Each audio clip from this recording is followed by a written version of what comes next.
was taken into custody on arrest warrants for murder, various charges of attempted murder, possession of a firearm during the commission of a violent crime, and those are all South Carolina charges, but of course, you're also aware that he was wanted on similar charges, related charges, out of the state of Missouri for some crimes that he committed in Missouri, in the St. Louis area. I really wanted to introduce you to these men and women because they are a fabulous bunch of true law enforcement professionals. We have an agency full of true law enforcement professionals, and so this is just a snapshot of who works here and who serves this community, and I'm so proud of all of them. Certainly these individuals have experienced a lot of unusual stress, but sometimes that does come with the profession. But as you know, on Monday night when the initial call occurred, it began with Deputy Knight. Sydney Knight here. Deputy Knight has been a sheriff's deputy for a little less than 2 years, almost 2 years. She actually started in our detention center, working as an officer there, and she worked her way over to the patrol side. She went to the police academy. She's from Chester. She's an Army veteran, and she's a magnificent sheriff's deputy. And so what happened was she was doing what she does all the time. She was patrolling the Richburg area, and she saw something that was unusual, and that was a vehicle that was occupied in Bojangles parking lot in Richburg. Obviously the business was closed, and she noticed that the lights were turned off, and so she approached the vehicle. She initiated her lights, and at that point, the vehicle left. Coincidentally, Sergeant Branham, who's the shift commander for this shift, Richard Branham, he's from Chester also, and Sergeant Branham was at the QT across the street, across Highway 9. He saw this and he heard this on the radio. So he then got into the chase with Deputy Knight, and they began traveling in the direction of Chester on Highway 9. Shortly after they crossed the interstate is when Mr. Terry began firing shots in the direction of their vehicles. As you know from the pictures that have been provided, that one of, if not the first shot, but one of the first shots entered Deputy Knight's windshield. And although she was injured with some glass, thankfully she sustained no other injury. But because of her tenacity, her drive, and her courage, she stayed in the fight. She continued in that pursuit with Sergeant Branham. And so as they moved to Chester, the chase got extra help. And so Corporal,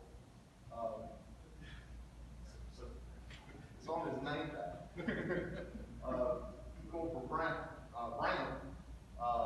he and Deputy Arcelia were together in one vehicle, and they joined the chase at or around the Chester Park School. And as they were sitting on the side of the road, Mr. Terry fired a few rounds at their vehicle, and but it didn't stop them. They got in the chase. These other deputies that are up here, Deputy Boyd, Deputy Beasley, Ely, I really know these guys, I promise.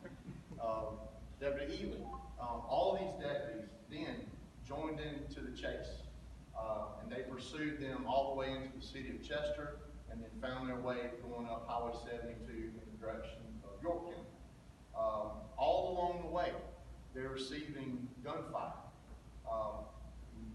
Most of their vehicles have damage from gunshots that they sustained while they were in this chase that I believe was around 30 miles. Luckily, they were able to survive without significant injury, and in In fact, they go back to work tonight. Some of them have been working, and they help. A lot of them help in the actual manhunt that happened down here. You know, because she started all this, initiated the traffic stop and all, we felt that it would be appropriate that she be the one to place the handcuffs on him that led him to jail. And it was a big thing because she started it, she finished it, and she stayed in the fight. Sheriff, you often talk about law enforcement. You all do your self-evaluation before anybody else gets to do that. What has your department learned from the pursuit and the subsequent manhunt that you're now going to incorporate into your policing? I don't think y'all have enough time for me to discuss that. You know, this has been quite overwhelming.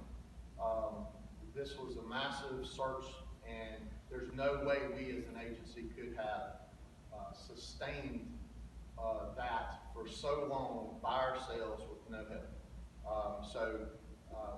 I can't say that we learned that we can call for help. I think what this did is it validated that when we call for help, we're going to get it. And that comes from every police chief and every sheriff in this state. It comes from every state law enforcement agency and every federal agency in this state. That was a validation that when we call for help, we will get it. We will get the best. You know, just other things is, you know, just taking care of one another. Can either one of you detail how things change practically, tactically, or whatever when a chase goes from being just a chase to one where officers are being shot at?